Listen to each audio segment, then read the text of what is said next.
Hello दोस्तों। आज का कहानी भी बहुत ही सीख भरी कहानी है और इस कहानी का नाम है एक अजनबी। एक गांव में एक अजनबी रहने के लिए आया। साथ में उसका बेटा 18-19 साल का और एक घोड़ा। आके वो मुखिया को कहा कि सर, हम बाहर से आए हैं, हमको रहने के लिए थोड़ा सा सरकारी जमीन में से कुछ आवंटन कर दीजिए। तो थोड़ा सा जगह था। मुखिया को लगा कि नहीं, अच्छे आदमी है, तो बोला ठीक है, आप यहाँ कुटिया बना के रह सकते हो। तो उसने उस जगह में कुटिया बनाना शुरू किया। ये खबर पूरा फैल गया गांव में कि एक अजनबी आया है, उसको मुखिया रहने के लिए जगह दिया है और वो कुटिया बना रहा है। सारा गांव उठ के चला आया देखने के लिए। वो किसी के ऊपर नजर नहीं दिया और अपना वो छपड़ी छाड़ रहा था रहने के लिए। और एक ठो अपने लिए और एक ठो उसको घोड़ा को रखने के लिए, दो ठो वो छप्पड़ दे रहा था। किसी को और ध्यान नहीं दिया। सारा गांव वाला बड़ा आपस में बात किया कि तो घमंडी आदमी है, इसको फालतू दे दिया है मुखिया जी ने, किसी से बात तक नहीं किया। थोड़ा सा जो है एक तो होना चाहिए कि भाई धन्यवाद ज्ञापन भी करे, कि कम से कम या परिचय पाती भी करे। लौट गया सब। अब क्या हुआ, 2 दिन बाद खबर आया कि उस अजनबी का घोड़ा भाग गया है, कहीं चला गया है। तो सब आदमी को लगा कि जाके भाई थोड़ा सा संवेदना जतानी चाहिए, थोड़ा सा उनको दूठो वर्ड बोले कि भाई चलो भाई क्या होगा, थोड़ा सा सांत्वना वाला वर्ड देने के लिए सारा गांव फिर आया। देख रहा है कि वो अपना बेटा को हाथ पकड़ के शहर की ओर जा रहा है। तो उसको बड़ा आश्चर्य लगा कि अभी भी वो कुछ नहीं देखा अजनबी वो लोग को, और ये लोग सांत्वना देने आए, ये लोग कोई बातें नहीं किया। तो और बड़ा अटपटा उसको लगा, बड़ा अजनबी को लगा कि एकदम घमंडी अजनबी है, आदमी है, किसी से बात भी नहीं करना चाहता है।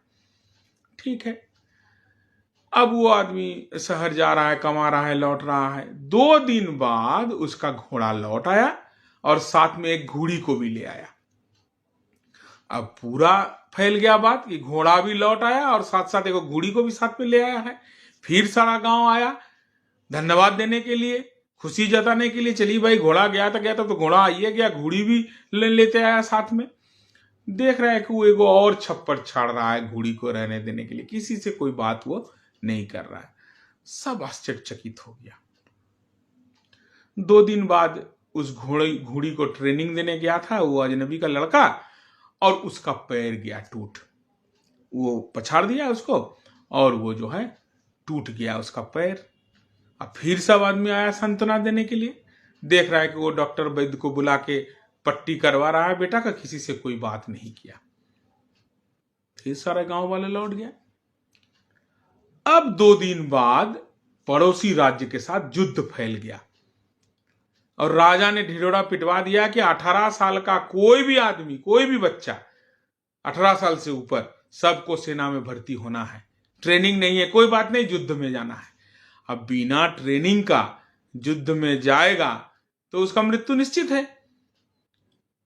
सब जगह भर्ती हुआ, लेकिन अजनबी का बेटा चूंकि पैर टूटा हुआ था वो बच गया, उसका भर्ती नहीं हुआ। ये बात भी फैला सारा गांव में, लेकिन कोई भी आदमी अजनबी के घर में देखने नहीं आया। क्यों नहीं आया? क्योंकि गांव वाले को पता हो गया था कि आपके साथ जिंदगी में जो कुछ घटता है वो केवल मात्र 10% बात है। उस घटना के परिवर्त में, उस घटना के अगेंस्ट में आपकी प्रतिक्रिया क्या होते हैं, ये 90% है। और वो 90% ये अजनबी देने जानता है।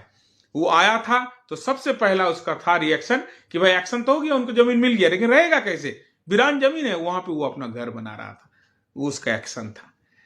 फिर जैसे घोड़ा भाग गया, तुरंत उसको काम पकड़ना, नहीं तो खाएगा क्या, वो शहर चला गया, वो उसका रिएक्शन था। फिर पैर टूट गया, उसको डॉक्टर को इलाज करवाना उसका मेन जरूरी था। या घोड़ी लौट के आया है, घोड़ा एगो घोड़ी को भी लेकर उसको भी रहने देना है, तो उसका छप्पड़ छाड़ना ज्यादा जरूरी था, इंपॉर्टेंट था। इसलिए उसको पता था कि घटना कुछ भी घटे, ये अजनबी उस घटना के प्रति अपना क्या उत्तरदायित्व बनता है, अपना क्या कर्तव्य बनता है, अपना क्या रिएक्शन बनता है, उसी के ऊपर ध्यान देगा, ना कि वो किसी आदमी के साथ बैठ के दिल छुड़ा करेगा। गुलछर्रा उड़ाने से आपका काम नहीं चलने वाला है, सहानुभूति के बाद से आपका काम नहीं चलने वाला है। आप जितने मुसीबत में है, आपका रिएक्शन उतना मजबूती से सामने आएगा। आज आप जो कुछ हैं आपके निर्णय के बल पर हैं, परिस्थिति जन्य नहीं है। आप अच्छा निर्णय लेंगे, आपका जिंदगी अच्छाई की ओर बढ़ेंगे। कैसा लगा कहानी जरूर बताएंगे।